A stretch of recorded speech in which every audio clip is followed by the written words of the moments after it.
Soot fills the dreary evening sky, making it difficult to see the boarding sign at the Warsaw, Poland train depot. Dark, heavy wool clothing drapes the Eastern Europeans, escaping the revolutionaries' predictable tyranny against the gentry. Large felt hats on most women and gray fedoras on men, all with worried eyes, masking fear due to usurpation of established power. Passengers are hurriedly walking toe to heel to enter the rail cars. Revolution by the proletariat, and in some cases anti-Semitic prejudice, is forcing the old authority of wealthy Poles, Serbs, and Russians to flee to the West in 1901. Travelers rush up the three metal steps into the train, dragging their luggage. Victoria Pedorowski, her husband, and child enter car number 1 and find their reserved seats in Suite A. The attractive woman and her short husband take their seats next to two strangers. "Good day, I'm Victoria Pedorowski, and this is my husband Jan. This little fella is John Edward." She shifts the 2-year-old toddler from her right to left side and says, "We are traveling to Southampton, England, then America." "Hello, and yes, we are also. It is so very nice to meet you." "What a nice coincidence. My name is Victoria. This is my husband Joseph Kowalski." The train whistle blows, then the familiar "all aboard." A loud clickety-clack of the Orient Express interferes with the soft voices of the women. They elevate their voices to further the exchange of personal history. Elegant gold trim on the window shade sways back and forth as the train maneuvers the hills of western Poland. The train's momentum caused the women to lean into their diminutive husbands. Joseph's father is a cobbler in Kiev, Poland. He wants him to follow in his footsteps, but that will not be, Mrs. Kowalski says as she looks downward toward her husband's blue eyes. Joseph wants to open a butcher shop in the new land. Mrs. Podorowski says a cobbler is a noble profession. He would have been a most popular merchant to the women in our village. This reminds me of a pleasant story about the professions. What profession came first at the creation of the earth and all of its chaos? Was it a builder, a cobbler, or a lawyer? Mr. Kowalski uncrosses his legs, leans forward with an unsure look, and says, "Cobbler?" "Well, no. The cobbler calmed the chaos, the builder constructed the earth out of chaos, and the lawyer, well, he created the chaos. Then the lawyer fell and broke his leg and became a hardened criminal." They all smile and the initial tension is gone. Victoria Pedorowski removes her gray suede hat with purple and yellow peacock plumes and white-black ribbon. She places it on her husband's lap, rests her eyes for a moment. "I can say with certainty my mother named me as a tribute to Queen Victoria of England, a very strong personality. Her long reign solidified the British Empire to become a world power." Victoria stands and reaches for her copy of Dante's Divine Comedy in the overhead rack. At 5'8" in height, she towers over her new traveling companions. The other men stare at her statuesque shape. Mrs. Kowalski has a pleasant smile and withdraws a small mass card from her flower-patterned purse. It is of the Queen, issued just after her death last year. She presents it to her new friend. "This was given to me by my mother. Mother and I lived in the village of Wadowicz prior to my marriage. After marrying Joseph, we lived and worked in his father's shop in the village of Kedy for 3 years. When it became unbearable because the new people didn't pay their bills and the Russians started to draft our men into the army, we left and found an apartment in Krakow. This card is one of the few sentimental items I am able to take with us. We left hurriedly and could not take any of our mementos. It will be a new start for us in America." Mrs. Pedorowski says, "I am so sorry to hear of your misfortune, but we too share the same experience. My husband and I only have 2 valises, leaving all of our ledgers and keepsakes in Warsaw." Her eyes droop. After the revolutionaries murdered my sister, the same tyranny you are fleeing motivates us to avoid the conscription of my husband into the Russian army. We understand the Austrian Habsburg conspiracy involves the murder of our Polish freedom fighters. Her dark brown eyes are fixed. The passionate memory ends with the dinner chimes ringing. Victoria Pedorowski starts the dinner conversation with, "We are very sure a great war will ensue shortly. We have friends in Dresden, Germany, our next stop. They will have more news. The layover will enable us to introduce you to our contacts to ensure your safe travel to England." "Thank you. We too have contacts, but not until Paris," says Mrs. Kowalski. "We should also introduce them to your friends." The dining car sways left to right and makes it a challenge to consume the potato and cabbage soup. Mrs. Pedorowski smiles and changes the subject of conscriptions and war to Jan Pedorowski's work with the Roman Catholic Church. Jan was chosen to be the captain of the Soldiers of Christ Association, a prestigious position in our community. He is dedicated to the cause for over 10 years. Now we must give up what we worked so hard to attain. The train comes to a sudden stop at the Deutschland-Polish border. During the stop, with drawn weapons, the undocumented Eastern Europeans are forced off the train.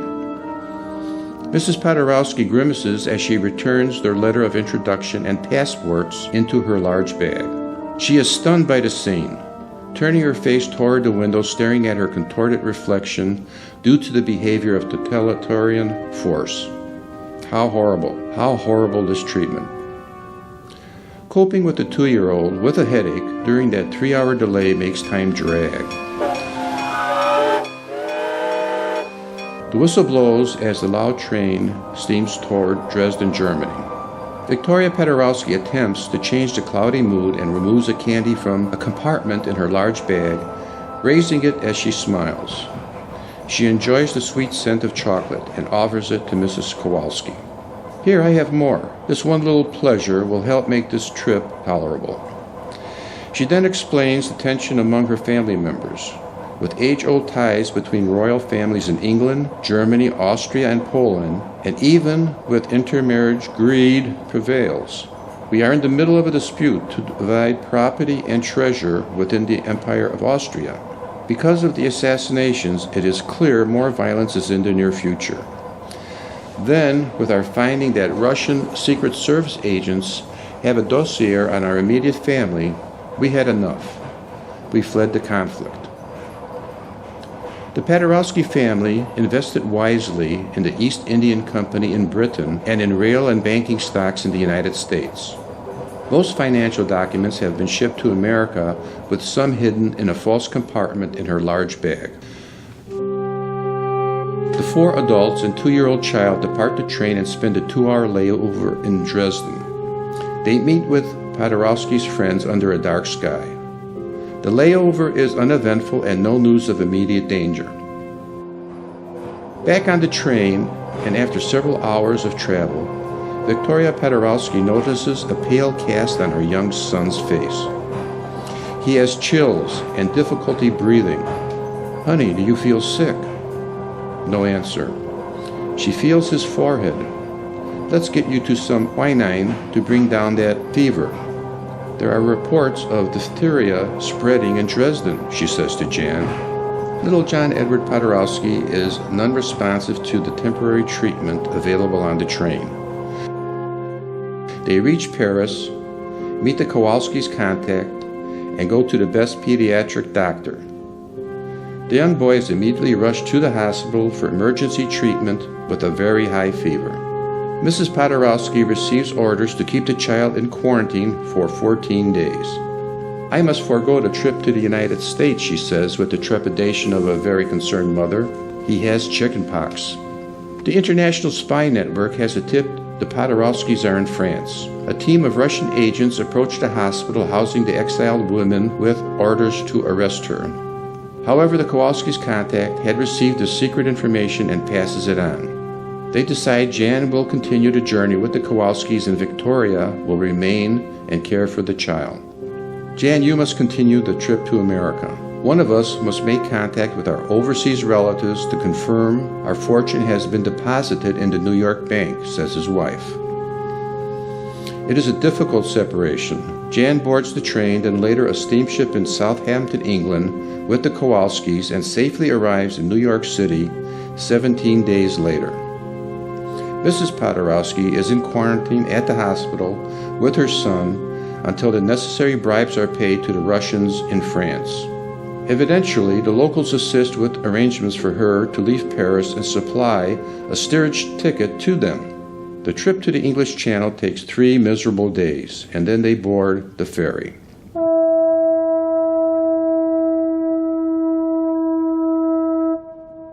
The dirty air and loud noise from the ferry's rudder and steering gear add to her apprehension. Baby John twists and turns uncomfortably in Victoria's lap and constantly cries due to the uncomfortable conditions. Victoria had always relied on the nanny who was left behind due to the sentencing of the nanny's husband for treason. A sudden, gale-force wind creates huge whitecaps and slows the difficult crossing. The ferry's wood floor is soaked with salt water spray mixed with the dried urine from the drunks. In the dead of night, the ferry arrives at the dock. Victoria, with her child, struts up the gangplank and doesn't let the danger diminish her enthusiasm for the trip to the new country. Only third-class accommodations on the steamship Charlotte are available. Steerage is designed for animals, not a woman of royal heritage with a small child. How can I sleep? Where is the water? The steward motions to the rear of the ship and says, "Your seats are in the lower level." Carefully she descends the steps to the lower level with young John. Suddenly a stranger approaches with a menacing glare, his predator eyes focusing on her handbag. She quickly shows the pearl handle of the dagger at her left wrist, and the threat of danger passes. Her confidence is reinforced as she stands on the deck of the SS Charlotte with John Edward. Victoria fixes a stare at the Statue of Liberty. "Freedom is a wonderful thing," she whispers in her son's ear. "Look, darling, at that big statue welcoming us to our new home. And there, a tugboat pushing that little barge to the dock, and a yellow ferry boat moving people to work, just like the one we took to get to England." The resulting waves form a V shape in the water, with white caps moving from the Statue of Liberty to Ellis Island. After clearing the very long lines on Ellis Island, she sees her husband. His smiling face is topped with a new Homburg hat, his white shirt held together at the neck with a polka dot bow tie. He's standing first in line at the exit gate. Jan swings his arm around his wife and squeezes the air from her lungs. Little John Edward hops on Dad's leg, and they walk to a horse and buggy taxi. But bumpy ride is tolerable. The dust from the road goes unnoticed, as they are in awe of the height of the buildings and large crowds. "How was your trip?" Jan asks, and quickly changes the subject because he doesn't think they could have had anything but misery traveling third class. "I mean, it is so good to see both of you. The Kowalskis are already in Chicago and have told our family about our journey." All 3 immigrants endure the pandemonium of the heavy traffic and arrive at the Chelsea Hotel. "I hope I can regain my strength after that terrible sea voyage." Victoria forces a smile, decides to leave the gloom behind, tugs on his black frock coat, and asks about the hotel. "Is it clean?" Yes, it is recommended by our banker." They spend a peaceful night. A tranquil morning comes with a warm breakfast of steak and eggs, and then later a bellhop appears and assists with transporting their items to the lobby. Standing on the wood sidewalk, their eyes squint from the low fall sun. The date on the New York Times is October 5th, 1901, as it is being placed along with their baggage in the taxi. They're off to Grand Central Station and the railroad journey to the west. Jan maps their route to Ellenton, Pennsylvania, then to the first overnight stop with relatives in Toledo, Ohio. "I have a surprise for you when we reach Ohio," says Jan. Let's sit in the observation car. This may be the only time we see this part of the American landscape, says Jan. The train starts its slow chugging as he guides his family to a comfortable seat. Look, the giant railroad trestles and skyscrapers are fading away behind us. Travelers are shoulder to shoulder in the observation car as they move through Pennsylvania. There, those hills. They remind me of our homeland, says Victoria. A little smaller, says Jan, but they are green and very beautiful. He stands and points to a large body of water, sprinkled with sailboats and oil tankers, and they are approaching their first stop. Upon arrival in Toledo, several relatives welcome the travelers. Victoria's aunt tells them of great coal mining opportunities in the state of Illinois. The wealth derived from mining and the need for railroad workers guarantees a steady income. The family convoy arrives at a palatial 3-story home with a wraparound porch and view of Lake Erie.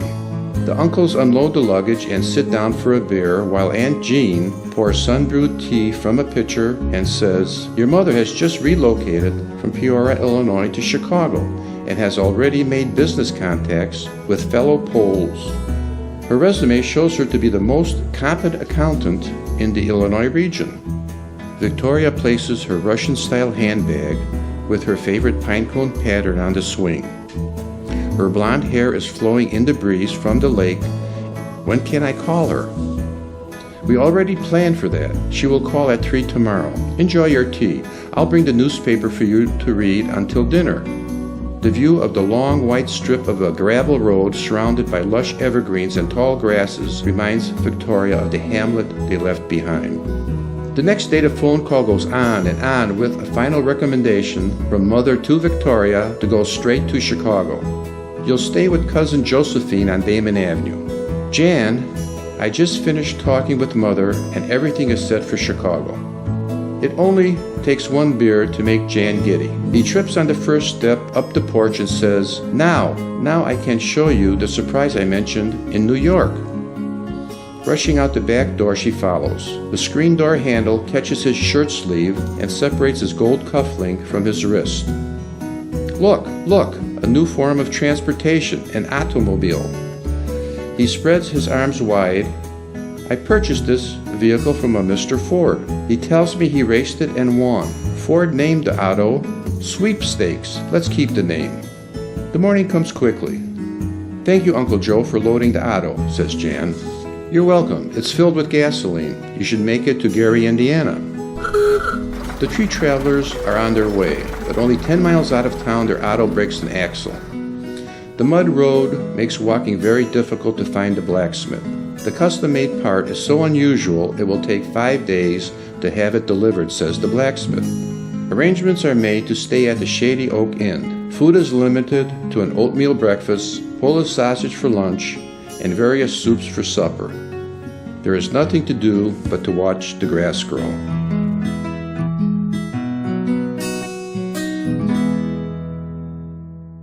They awake early on the day the automobile is ready, only to find all of their possessions stolen. The French doors to their ground-level room are wedged open and a trail of mud leads toward the blacksmith shop. Quickly, Veronica calls New York, makes reference to the serial numbers on the last signature bond from the secret compartment in her bag, and opens a loan wired to the local post office, enough to finance them through to Chicago. They reach the city and temporarily settle in a 3-story walk-up apartment, 2 blocks from Cousin Josephine. After 4 years, there is enough money to buy a wood-frame apartment building on Sealy Avenue in the Bucktown neighborhood just around the corner. Jan has a small and wiry body filled with energy. "I purchased 20 gallons of light gray paint. Our new neighbor volunteered to do the painting. The in-laws pitched in and scraped off the old paint and sandblasted the old wood to bring back the original surface."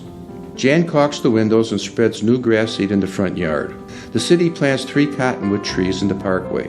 Victoria finishes hanging the window treatments, then looking down at the hardwood floor says, "I have to stop. I feel pain." It is the first time Jan sees Victoria grimace with discomfort because of a pregnancy. Her large eyes squint, her full lips tighten. The strong, beautiful face looks very stern for the first time ever. This pregnancy is not going well. "What is it, dear?" he asked. "I think the baby is ready to join us for dinner. Call Josephine to take the child, and then Dr. Sternberg to let him know we are coming. Take the overnight luggage." They raced to the Ford and speed to St. Hedwig Hospital. After 14 hours, second son, Edward Joseph Paderewski, joins the family on Labor Day of 1903. Victoria is now a mother of two, a homemaker, and a businesswoman in the Chicago fashion industry. Her Eastern European knowledge of fine clothes, furniture, jewelry, and fabrics is making a mark. She now has a foothold in the Gold Coast region of the city through contacts made by cousin Josephine. The financial success allows them to purchase the family candy store on Webster Avenue. "We are now part of the American dreams," Jan says, as he puts the property deed in the safe. "We have our citizenship, home ownership. There is a parochial school within walking distance for the children, and I am a welcome member into the Chicago branch of the Soldiers of Christ Association." He continues his work behind the store counter, selling candy, cigars, and pipe tobacco, and also provides a repository for cash donations for the poor. A few years later, they lose John Edward to cholera, but they have two more children even after she suffers 2 miscarriages. Victoria is now a significant stockholder in the retail store Marshall Fields because she gained success in the high fashion department and is then selected as the first female vice president for the company. Victoria Paderewski lives a long, happy life, but dies from the scourge of cancer on the same day as her granddaughter's wedding.